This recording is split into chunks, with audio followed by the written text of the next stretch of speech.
Hi, folks. This is your Watchman on the Wall, Hal Lindsey again, and this is the third segment of answering some questions that you send in.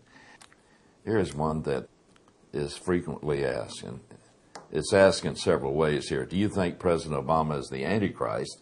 If not, why not?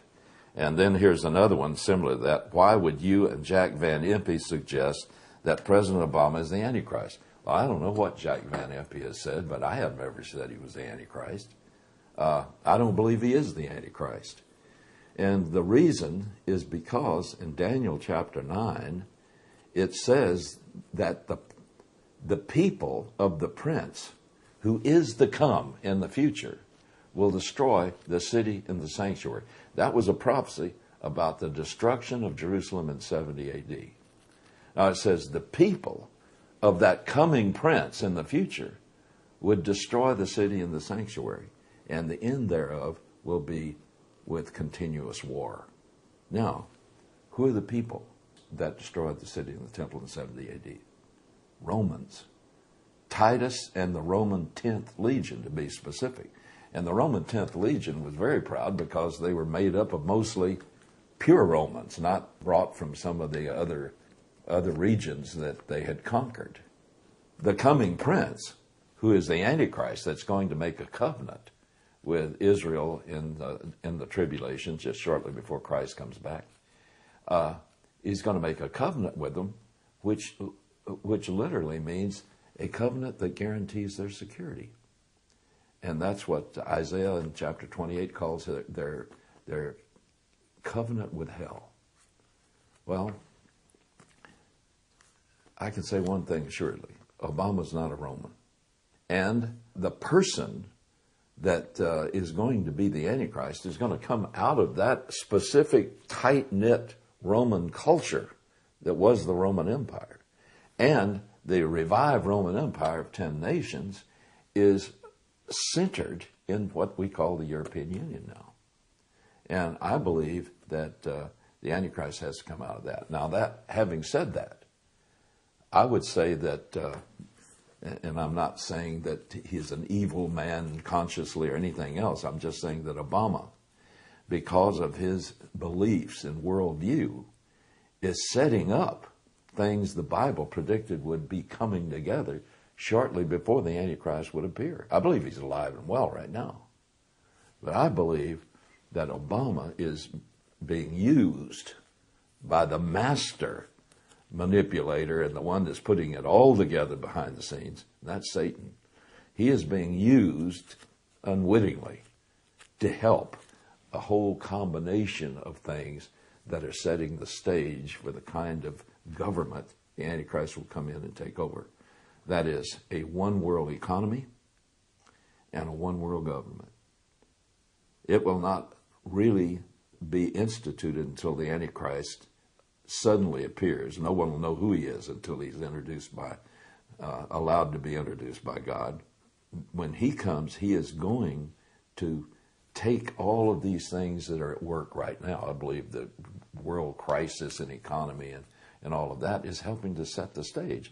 And real powerful behind the scenes money makers in some organizations that have been represented in the world for a long time. The Money Trust, people like in the Bilderbergers, in the Conference on Foreign Relations and all that. They're not evil men. They're just men who don't believe in the Bible, and they are concerned about the world that the world is going to go into a catastrophic war that's going to virtually destroy human life. They're concerned about that. And, you know, if you take the Bible answers out of life and you take it out of the worldview, there's only one basic way for humans and their own human strength to try to settle the world so that there can't be another great catastrophic war. And that is for them to set up a one-world government and to be ruled by what they think needs to be an elite, unelected people who are this elite group who think they've got the answer to how to control the world so that they can't go to war again. Well, All of that's being set up right now.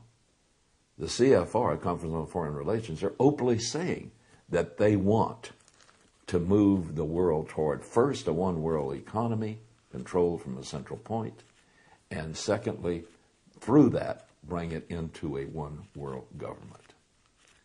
And I think that President Obama has fit right in with that, and that he is being used to help bring about that. I know that another question that segues into this, that I'm asked all the time, where is American Bible prophecy? It's not specifically in Bible prophecy.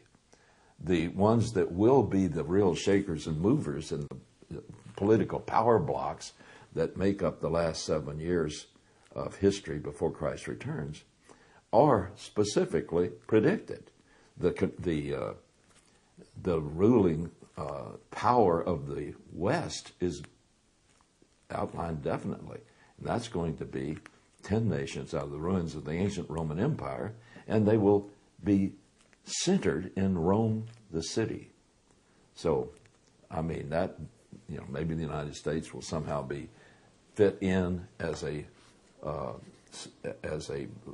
diminutive party to it. But I believe that I've said for over 45 years, I've been studying prophecy, that there is no power like the United States in Bible prophecy about that specific 7 years of end time just before the coming of Christ. And I believe that this horrible situation that we're in right now economically is part of the demise of the United States. And I say that with great pain in my heart. I believe that we're not just falling apart economically, but first we fell apart spiritually. We have cast aside all of the wisdom of the people who suffered so much and fought so hard to bring us the Constitution and the Declaration of Independence. That's being just cast aside. We're going from a place where men had great freedom to socialism. So, where's America in prophecy? It ain't.